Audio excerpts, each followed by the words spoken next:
relatively broad. What kind of brands or businesses do you think Gorgias is good for? It's built. What kind of brands and businesses do I think Gorgias is built for? Good for. Good for. I mean, generally speaking, we build for brands that have lots of conversations with their customers. So that's like apparel brands, beauty brands, like those are the most common. And what you want is these conversations can be twofold. Like some of them are transactional, which is like, where's my order, making order edits. So we're great to help brands manage these conversations and do a good job responding to them. And I think that's like table stakes. You need to do a good job with this. And then you have the other part, which is like the high value conversations, which are like, which product should I buy? Questions about the brand, like making things right when something doesn't go the way it was intended. So I think we can provide a lot of value here because what we do is that we help the brands do a good job with the transactional conversations so that they can focus all their attention on the conversations that truly matter, which are these like high value convos. So yeah, those are the folks we help. Yeah, and then how do you think Gorgias impacts CX teams? What we help do is take back control of your time. So like right now you're spending all these times for like write my order edit. So a bit similar to the earlier point is now that you have all this time, you can reinvest it on the high value stuff. So I think what we help with is, if you think of it in the grand scheme of things, is you're a merchant, you have high CAC, you like go above and beyond to get customers on your website.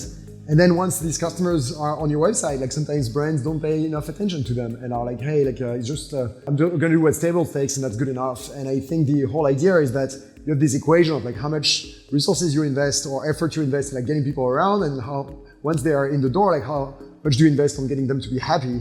And what we do is like we make it easier to get them to be happier once they are in the door, which means the equation is much better and much healthier for our stores. What would you say to brands that are hesitant about AI and CX? I think it's like anything, you don't have to have philosophical debates about AI. Like I think you should just give it a shot and see like what it does for your business. And so with Gorgias, what we do is that we have a playground feature where you can simulate what AI would do in your own environment and see if you like it.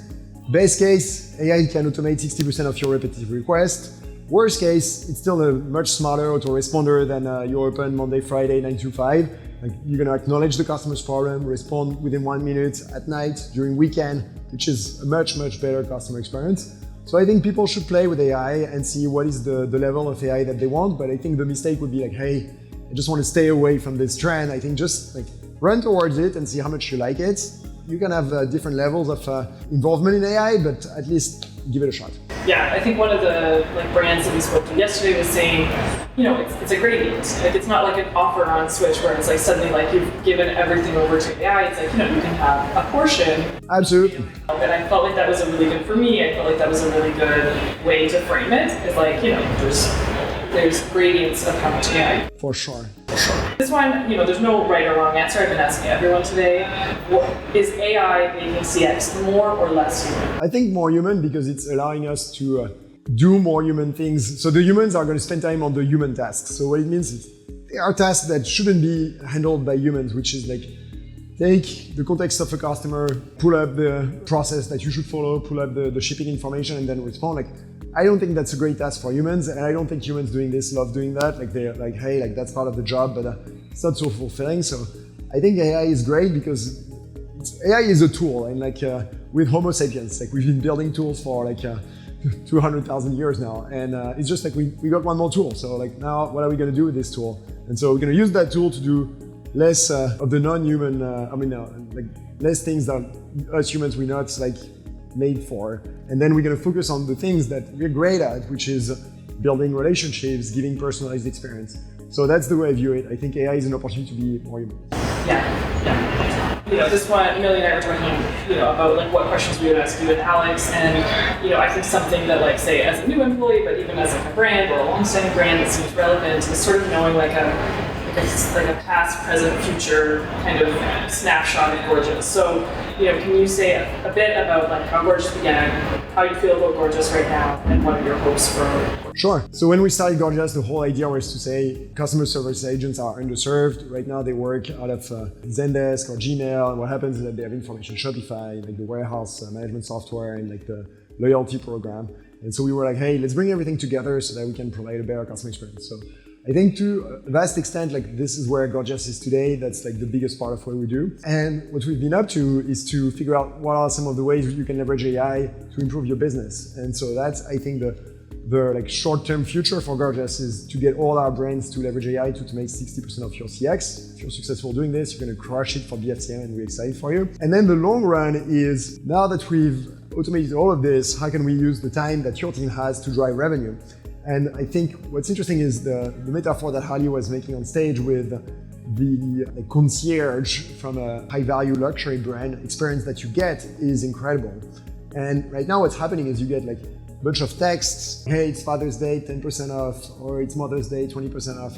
And then you get a bunch of emails that are like, look at our new products. It's not really personalized. Like these emails, yes, like they are sent to a specific segment, but they could be more like, okay, I'm the brand, I know that Romain, the customer, he tends to buy in the fall, so that's the right time to engage with him. And like he bought something for his daughter's birthday, and that's probably the time where that's the birthday of her daughter again. So there's something that we could do for her. And that may be a better way for the brand to engage through like a concierge or sales assistant approach, as opposed to like if hasn't been reactive on the website or hasn't been on the website for 6 months, send new products. Yeah, totally. Okay, then I'd say the last sort of case study question is why do you think, like especially for sort of like the legacy brands with Gorgias and brands that have been with Gorgias for many years, why do you think that they continue to stay with Gorgias, continue to choose Gorgias, so to speak? What is it about Gorgias that is like sort of the number one choice for our customers? For sure. So I think when you think of Gorgias, what is Gorgias? So Gorgias, like I guess to many people, is a product. But then if you dive a bit deeper, like a product it's something that lives, and so this thing is built by a group of people. And then below the group of people is like what unites this group of people and motivates them to work together is a story, which is like where is it that we're going?